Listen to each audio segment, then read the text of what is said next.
दोस्तों एक बार फिर से इंडियन मार्केट में गिरावट का जो सिलसिला था एक बार फिर से शुरू हो गया है।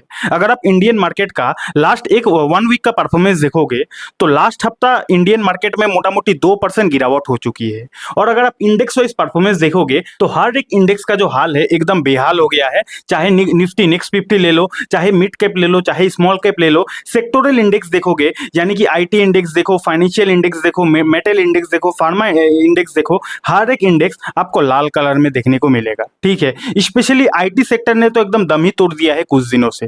तो आखिर इंडियन मार्केट में एक बार फिर से इतना ज्यादा गिरावट का सिलसिला क्यों शुरू हो गया, इसके पीछे क्या कारण है? तो इसके पीछे एक नहीं दो नहीं बल्कि 3 कारण है। क्या क्या वो 3 कारण के वजह से इंडियन मार्केट में फिर से गिरावट शुरू हो गया है और ये गिरावट कब तक चल सकता है, सब कुछ आज के वीडियो में डिटेल में बात करेंगे। लेकिन हमेशा की तरह डिस्क्लेमर दूंगा कि ये वीडियो एजुकेशनल पर्पस के लिए बनाया गया है। शेयर बाजार में पैसा इन्वेस्ट करना रिस्की होता है, आपका पैसा डूबने का डर होता है। तो इन्वेस्टिंग ट्रेडिंग करे तो अपने रिस्क पर करे। इस वीडियो से बस आप नॉलेज ले सकते हो, इन्फॉर्मेशन ले सकते हो। चलिए शुरू करते हैं। तो अभी के टाइम पे इंडियन मार्केट परेशान होने का सबसे बड़ा जो रीजन सामने आ रहा है वो है डॉलर एंड इंडियन रुपीस का रिश्ता।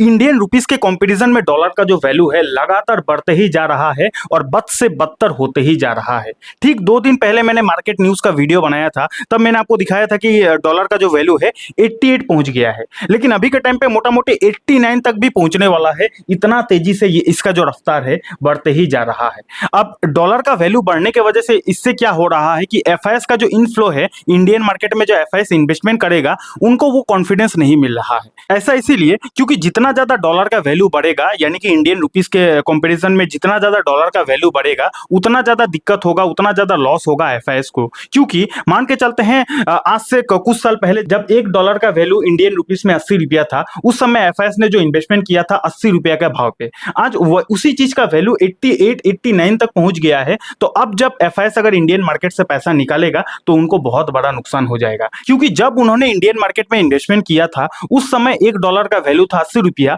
आज के डेट में उसका जो वैल्यू है लगातार बढ़ रहा है। तो एफआईएस अगर इंडियन मार्केट से पैसा निकालेगा तो उनको काफी ज्यादा नुकसान होगा। जिस रीजन की वजह से अगर आप देखोगे तो एक बार फिर से एफआईएस का जो बिकवाली है शुरू हो गया है। बीच में एफआईएस का थोड़ा थोड़ा कमबैक भी हो रहा था, तो ऐसा लगने लगा था कि कहीं ना कहीं एफआईएस फिर से इंडियन मार्केट में आ रहे हैं। लेकिन अचानक से डॉलर का जो रफ्तार है बढ़ते ही जा रहा है, जिसकी वजह से एफआईएस एक बार फिर से बिकवाली पे उतर चुका है और इनका जो पैसा निकल रहा है ये सबसे ज्यादा हैम्पर पड़ रहा है हमारे इंडियन मार्केट में। ये रीजन नंबर 1 है। रीजन नंबर 2 क्या है कि गोल्ड में बढ़ोतरी। अगर आप देखोगे तो गोल्ड में सडनली एक बहुत बड़ा जंप आ गया। देखते ही देखते भैया कुछ दिन पहले 1 लाख था, आज के डेट में देखो 1,17,000 तक पहुंच गया है। अब आपका सवाल ये आएगा कि भैया गोल्ड में बढ़ोतरी हो रहा है तो इससे मार्केट का क्या कनेक्शन है? तो मार्केट में इसका डायरेक्टली कनेक्शन है।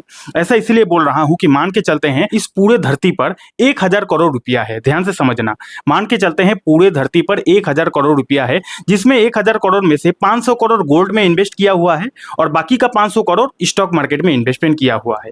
अब जबकि गोल्ड का भाव बढ़ रहा है, इसका मतलब ज्यादातर लोग गोल्ड में इन्वेस्टमेंट कर रहा है। तो इतना दिन 500 करोड़ गोल्ड में पैसा था, 500 करोड़ स्टॉक मार्केट में पैसा था। अब जब गोल्ड का भाव बढ़ रहा है तो डेफिनेटली गोल्ड में पैसा आ रहा है। तो गोल्ड में जो पैसा आ रहा है कहां से आ रहा है? डेफिनेटली पैसा कहीं से निकल रहा है, लोग कहीं से पैसा निकाल रहे हैं और वही पैसा गोल्ड में डाल रहे हैं ना। तो यही रीजन है आज के डेट में लोग इक्विटी मार्केट यानी कि स्टॉक मार्केट से पैसा निकाल कर वो पैसा गोल्ड में इन्वेस्ट करते जा रहे हैं, जिसके वजह से आप देख रहे हो कुछ दिनों से कि स्टॉक मार्केट तो गिरते जा रहा है लेकिन गोल्ड रुकने का नाम ही नहीं ले रहा है। अब इसके पीछे क्या कारण है? आप बोलोगे कि सर क्यों लोग इक्विटी मार्केट से पैसा निकालकर गोल्ड में डाल रहा है? इसके पीछे सबसे बड़ा जो रीजन सामने आया है वो है भैया मिस्टर डोनाल्ड ट्रंप।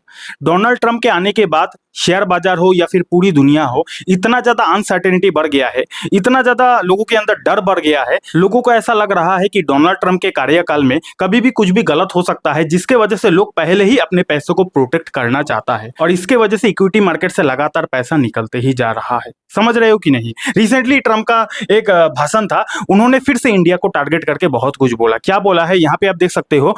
ट्रंप का एक मीटिंग हुआ, उसमें उन्होंने क्या बोला? UNGA Trump address highlights Trump says China India primary founders of Ukraine war. यानी कि ट्रंप ने एक बार फिर से इंडिया को टारगेट करके ये बोला कि चाइना और इंडिया जो है ये यूक्रेन वॉर का फाउंडर है।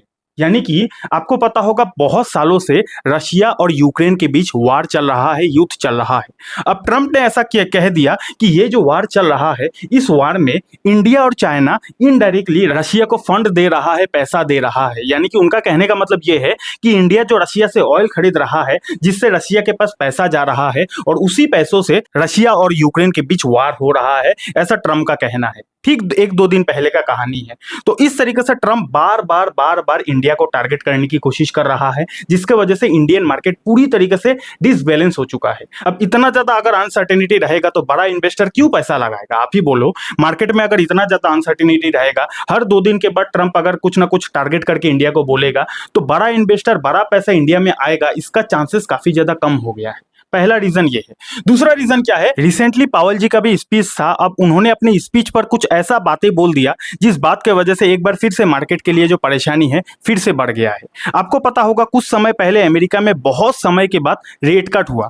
पावेल जी ने रेट कट किया और रेट कट होने के बाद मार्केट कितना तेजी से भागा था, Indian market plus American market, आपको अच्छी तरीके से पता होगा। और जब उन्होंने अमेरिका में काफी समय के बाद रेट कट किया, उसके बाद मार्केट के इन्वेस्टर को यह लगने लगा कि रेट कट और भी ज्यादा आने वाले समय में हो सकता है। लेकिन रिसेंटली पावेल जी का स्पीच रहा, उन्होंने कहा federal reserve Jay Powell signals further US interest rate cuts are not guaranteed. यानी कि उन्होंने ऐसा कहा, एक दिन पहले का न्यूज है, पावेल जी ने यह कहा कि यूएस में जो हम लोग रेट कट करेंगे आने वाले समय में, इसका कोई गारंटी नहीं है। तो उनका इस स्पीच की वजह से मार्केट में एक बार फिर से परेशानी बढ़ गया, क्योंकि एक बार तो उन्होंने रेट कट कर दिया, लेकिन एक बार करने से नहीं होगा, और 2-3 बार अगर हो जाए तब मार्केट में अच्छा खासा पैसा आने का चांसेस रहता है। लेकिन उनका ये स्पीच रहा कि रेट कट होगा, इसका कोई गारंटी नहीं। और मैं इनको भी गलत नहीं बोलूंगा, क्योंकि जब तक मार्केट में इतना ज्यादा अनसर्टेनिटी रहेगा, ट्रंप का एक एक बयान सामने आता रहेगा, तो पावेल जी जो रेट कट करेंगे किस उम्मीद में करेंगे? अगर वो रेट कट कर देते हैं, उसके बाद ट्रंप का फिर से कुछ बड़ा बयान आ जाएगा, तो अमेरिकन मार्केट फिर से डिस्टर्ब हो सकता है,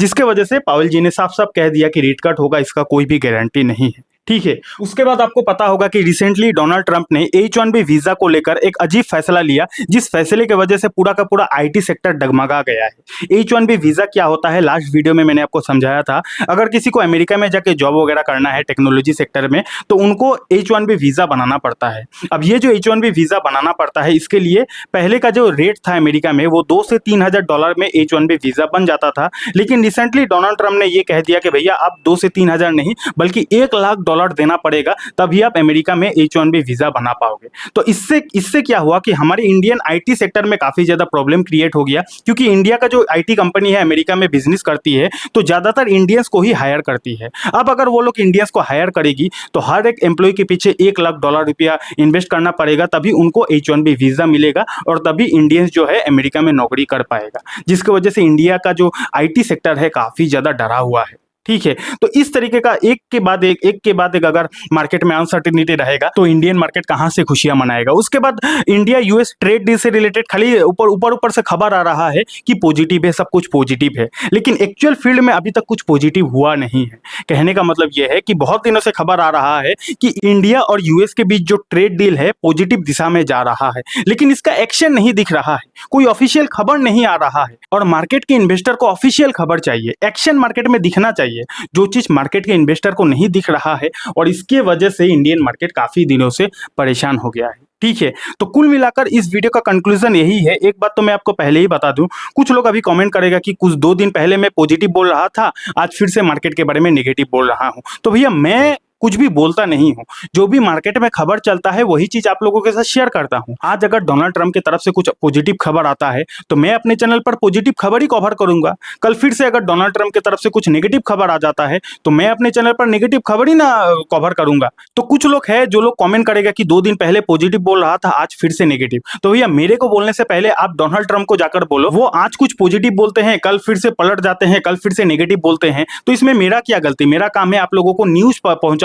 इन्फॉर्मेशन पहुंचाना। बाकी इन्वेस्टमेंट करना ना करना वो तो आपका पर्सनल चॉइस होना चाहिए, मेरा काम है आप लोगों तक बस न्यूज पहुंचाना। ठीक है। तो आई होप आप समझ गए होंगे। कंक्लूजन वीडियो का इतना ही है कि मार्केट में एक बार फिर से अनसर्टेनिटी बढ़ गया है। कुछ भी अच्छा होने लगता है, उसके बाद ही डोनाल्ड ट्रंप का एक ऐसा बयान आ जाता है, जिस बयान की वजह से इंडियन मार्केट में फिर से परेशानी शुरू हो जाता है। रिसेंटली गवर्नमेंट ने इतना अच्छा डिसीजन लिया, जीएसटी कट हो गया, तो मार्केट में भी अच्छा उछाल आया, तो सबको लगने लगा कि जितना बुरा होना था हो गया, अब शायद इंडियन मार्केट में अच्छा होगा। लेकिन रिसेंटली फिर से डोनाल्ड ट्रंप का ऐसा बयान आ जाता है और बोलते हैं कि रशिया यूक्रेन वॉर में इंडिया फंडिंग करता है। तो इस तरीके का बयान आ जाता है। जब भी कुछ अच्छा होता है उसी टाइम डोनाल्ड ट्रंप का इंडिया से रिलेटेड कुछ ऐसा बयान आ रहा है जिसकी वजह से इंडियन मार्केट में परेशानी बढ़ते ही जा रहा है। आपको क्या लगता है, डोनाल्ड ट्रंप के कार्यकाल में इंडियन मार्केट में कुछ बड़ा क्रैश आ सकता है क्या, या फिर नहीं आएगा? आपका राय नीचे कमेंट सेक्शन में बता सकते हो। बाकी ये वीडियो एजुकेशनल पर्पस के लिए था। शेयर बाजार में इन्वेस्टिंग करना, ट्रेडिंग करना रिस्की होता है, पैसा डूबने का डर होता है। तो इन्वेस्टिंग ट्रेडिंग करे तो अपने रिस्क पर करे। अगर आपको फंडामेंटल एनालिसिस के बारे में बिल्कुल जीरो से सीखना है तो आप यहाँ पे क्लिक करके इस वीडियो को देख सकते हो। और डीमेट अकाउंट नहीं है तो डीमेट अकाउंट का लिंक आपको डिस्क्रिप्शन पर मिल जाएगा। बहुत बहुत धन्यवाद।